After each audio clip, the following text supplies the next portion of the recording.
و خدا جواب همه رو میده به شرطی که از ته دل واقعا صداش کنید. مطمئن باشید هر کسی از ته دل از خدا چیزی بخواد مطمئن باش جواب میگیره. واقعا نیست که خیلی بزرگی انجام داد. خیلی یعنی روزی که به من زنگ زد گفتم دیگه بچه تمام کرده. بعد گفتم چی شده؟ نگفت بالا باباش برده. بودم مطمئن باش اگه خدا پشتش هستش نگران نباش 100% قضا نمیکنه که به خواست خدا این بچه اینقدر خوب شده دیگه که اینقدر دکترا جواب کردن و خیلی ممنون از آقای عدالت که واقعا خیلی کمک کردن به فاطمه و زهرا جان و به خیلی از دیابتی‌ها. به افتخار آقای دکتر معصومیان، به افتخار آقای عدالت که جدا بزنید.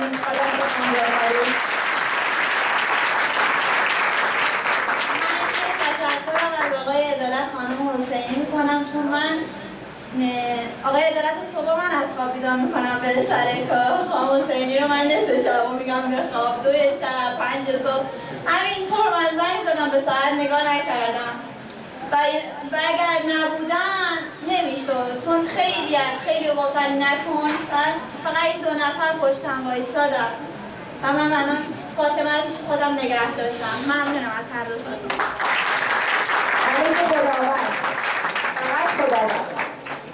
از خانم دکتر اسکیان و آقای دکتر معصومیان به افتخارشون دست بزنید. اول خانم دکتر شروع می‌کنید. به افتخار خودتون و خانم دکتر.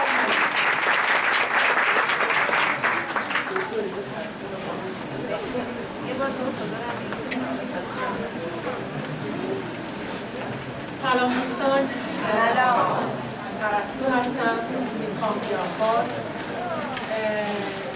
مدرک تحصیلی مشاور خانواده است. خوشحالم امروز در خدمتتون هستم. تقریبا 2 سال و 10 ماه و 27 روزه که ما شروع کردیم به این تغذیه آشنا شدیم. واقعا جزو یکی از معجزات زندگیمون بود. فکر نمی‌کنم معجزه‌ای واقعا قشنگتر از این نمونه‌ای که امروز دیدین حالا وجود داشته باشه و معجزه‌های خیلی شبیه‌تر به این. در این که واقعا خامگیاهخواری یک شیوه شفاست، یک راه حقیقیه که به ما کمک میکنه برای زندگیمون، شکی نیست. من فکر کنم مستندات و خیلی چیزای دیگه مشخصه. امروز در واقع من و همسرم از دیدگاه روانشناختی میخوایم در واقع یک کمی به این صحبت بکنیم که چرا خیلی از ماها نمیتونیم خامگیاهخواری رو شروع بکنیم یا وقتی شروع میکنیم نمیتونیم روی این قضیه بمونیم. عده بسیار زیادی رو از دوستان رو ما دیدیم توی این حدود 2 سال و 10 ماه که اومدن تجربه هایی هم داشتن، نتیجه هم گرفتن ولی برمیگردن به رژیم قبلیشون. این تجربه خیلی اتفاق میفته و دلیل هم داره. حالا سعی میکنیم که بگیم چون نمیخوایم خیلی تو مسائل علمی بریم. با تجربی که خودم داشتم حالا من سعی میکنم که بر اساس اون یکی باز بکنیم مطالب رو. یه چیزی هلوش 3 سال پیش ما آشنا شدیم از طریق یه مقاله‌ای که توی یک مجله آشپزی توی کتابخانه‌ای بود. من خودم هیچ وقت مجله آشپزی هم نمی‌خریدم، علاقه خیلی خاصی نداشتم. این توی کتابخونه بود، باز کردم و خوندم و برای من جالب بود. صحبت‌های آقای متوسلانی، خانم حسینی و دوستانی که اومده بودن از غذاها تعریف می‌کردن. همون باعث شد که حالا ما بیایم یه چند ماهی هم باز خیلی جدی نگرفتیم، اومدیم انجمن. بالاخره پیدا کردیم انجمن رو، اومدیم انجمن و فرق حالا این انجمن با خیلی از رستوران‌های دیگه که شما می‌بینید اینه که اینجا افراد با هم دیگه به راحتی صحبت می‌کنن. نشستیم 2-3 تا آخر هفته گوش میدادیم. یعنی اول از همه یه بینشی که اصلا این قضیه چیه. علاقه‌مند بودیم ولی به گیاهخواری، گاهی رستوران‌های گیاهخواری می‌رفتیم ولی هیچ وقت فکر نمی‌کردیم روزی بخوایم خام گیاهخواری بکنیم. اومدیم اینجا، یادم جناب آقای مهندس دادگر بودن، واقعا جزو جاذبه‌هایی هستن که افراد رو اینجا نگه می‌دارن. خیلی برامون جالب بود. ایشون حتی دیدم ما دورتر نشستیم کنجکاویم، دعوتمون کردن، صحبت کردن. اولین نکته مثبت انجمن انرژی افرادی که اینجا هستن، آشنایی که دارن و بقیه دوستان، خود خانم حسینی. خلاصه 2-3 هفته آخر هفته میومدیم CD هایی رو میگرفتیم، میرفتیم میدیدیم و بعد از 3 هفته که وقت مشاوره گرفتیم دیگه فرداش واقعا شروع کردیم. یه چیزی که خیلی مهمه اینه که اولا باور بیاریم پخته‌خواری و گوشتخواری یک اعتیاده. یعنی ما البته متاسفانه یکی از سخت‌ترین اعتیادا برای اینکه به قول رامبو دوست عزیزمون که میگه ما از تو شکم مادر این اعتیاد رو داشتیم، چون مادرمون هم پخته‌خوار بوده و گوشتخوار. این دیگه الان از نظر علمی میگم، نمیخوایم خیلی وارد مطالب علمی بشیم، ولی حتی از روی تأثیری که گوشت، پنیر، لبنیات، غذاهای پخته، نمک، شکر تمامشون روی فیزیولوژی مغز دارن، نشون داده که در بسیاری از موارد اون گیرنده‌هایی از مغز رو که فعال میکنن بسیار شبیه همون در واقع مکانیزمیه که سایر مواد مخدر یا محرک داره. یعنی واقعا بعضیا شما می‌بینید مثلا همه چیزو میتونه قطع کنه، میگه پنیر و لبنیات رو نمیتونن. این اعتیادش رو این زمینه بیشتره. و خیلی وقتا ما هوشیار نیستیم به اینکه سختی کار شروع خامگیاه‌خواری با وجود جاذبه‌ها، با وجود دیدن این معجزات، در اینه که ما داریم با یک اعتیاد بسیار زیربناییمون در واقع روبرو میشیم. مخصوصا اوایلش آدم‌ها این هیجان رو دارن، یه شیوه جدید، شما انرژی دارین و خوب میره جلو، ولی بعد که میرسه به ادامه راه مشکلات کم کم شروع میشه و میبینیم که نمیتونیم بمونیم.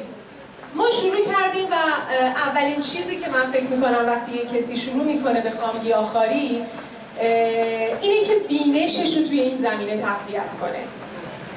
کتاب‌های خیلی خوبی رو هست که مال آقای شادروان آمانسیان هست. واقعا دوستان من توصیه‌ام اینه بعضی وقتا لازم نیست ما 10 تا کتاب بخونیم، یک کتاب رو 10 بار 100 بار بخونیم. اصلا کلا فرایند ذهن ما اینه به دلیل مشغولیت‌های فکری که داریم خیلی مطالب فراره تو ذهن ما. پس اگه یه بار مثلا 6 ماه پیش کتاب آقای آمانسیان رو خوندیم نگیم دیگه بس من اون کتاب رو خوندم. شاید لازمه هر هفته هر ماه بریم سراغش و اینو تو ذهنمون باشه که ما در رژیم گوشتخواری واقعا شستشوی مغزی داده شدیم. یعنی از بچگی از محبتی که مادر خواسته بکنه اینه که غذای خوب، گوشت بخور، آب گوشت توش باشه، جون بگیری و چقدر ما باید اول بینش به دست بیاریم که این شستشوی مغزی پاک بشه. پس خیلی در فرایند اولش اگر این کارو نکنید این ترس‌ها و خیلی چیزایی بعد که صحبت می‌کنم ما رو از پا در میاره. پس این بینشه و این دانشه خیلی مهمه. سیدی‌های بسیار خوبی هست. اینها رو من میتونم بگم بدون اغراق ما شاید 50 بار دیدیم. یعنی الان 2 سال و 10 ماهه که میگذره ما حالا شکر خدا آنتن تلویزیون و ماهواره و اینا رو قطع کردیم. ما سیدی‌ها یا چیزایی که انتخابی دوست داریم می‌بینیم. باز این سیدی ها چیزایی که هر از چندگاهی میذاریم و جالبه که انگار مثلا خیلی از مطالبش رو ندیده بودیم قبلا. اینقدر مطالب زیاده و حجم زیادی از اطلاعات هست توی اینها که واقعا با 1 بار و 2 بار همه رو نمیگیریم. و این که اصلا چرا میخوایم خامخواری بکنیم؟ حالا توی این مورد همسرم من بیشتر توضیح میده. انگیزمون چیه واقعا؟ یعنی یا درد جسمی داریم یا یک درد روانی برای پیشگیری داریم. اینو بیایم قشنگ بررسی بکنیم که چرا میخوایم این کارو بکنیم. انگیزه و بینشمون رو ببریم بالا و بعد در ارتباط با دوستان. حالا من شروع میکنم. ما اولش که رفتیم من خودم با مشکل کمکاری تیروئید وارد انجمن شدم که البته مشکل حادی نبود، پذیرفته بودم، به من گفته بودن نوعش هم از نوعی که تا آخر عمرت خوب نمیشه، شما باید حالا روزی یه دونه لووتیروکسین صبح بخورید.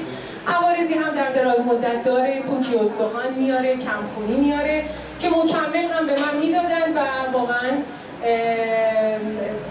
حالاتی رو هم از جمله عرق کردن شدید، یعنی گاهی من بالشم خیس بود دم صبح و میرفتم چه دکتر تیروئید میگفت نه دیگه ما این داروهایی که میدیم شما تیروئید درمان شده است دیگه، یعنی داری اون میزان سالم رو میگیری و مشکلی نداری. آلرژی داشتم و مشکل شدید معده که اونم باز مثلا سونوگرافی معده انجام میدادم، گفتن عصبیه شما استرس دارید. اما خب پذیرفته بودم که واقعا خب اینا هست دیگه، چیکار میشه کرد؟ یعنی با اینکه سعی می‌کردیم تغذیه سالمی داشته باشیم، ما نوشابه چند سال قبلش بود نمی‌خوردیم، فست فود نمی‌خوردیم، ولی با این حال هیچ وقت به ذهنمون نمی‌رسید که تغذیه بتونه اینقدر تعیین کننده بشه. اومدیم بینشی که گرفتیم خیلی مهم بود و سعی می‌کردیم وبسایت خانم دکتر زرین آذر رو بریم. میگم خیلی ترس‌ها میاد سراغ آدم که پس منبع آهن چی میشه، منبع که خب خیلی هست به شیوه علمی پاسخ گفته شده. خانم دکتر شاکر حسینی هستن متخصص تغذیه، اینجا هم سخنرانی داشتن تو CD بیماران شفایافته شماره 2 یه بخشی از صحبتاشون هست که تلویزیون هم اتفاقا یه بار اومدن صحبت کردن و بعد تو حلقه دوستانمون بودیم دیگه، یعنی می اومدیم واقعا اینجا. اینم خیلی عامل مهمیه. حالا این ترس ها کجا بیشتر میشه؟ زمانی که برونریزی ها میاد. من خودم قبلش اگر یعنی هیچ چیزی جای وعده شام یا نهار رو برای من نمیگرفت، یعنی من اگه شام یا نهارم، چون بعضیا فکر میکنن سوالشون اینه شما گرسنه‌تون نمیشه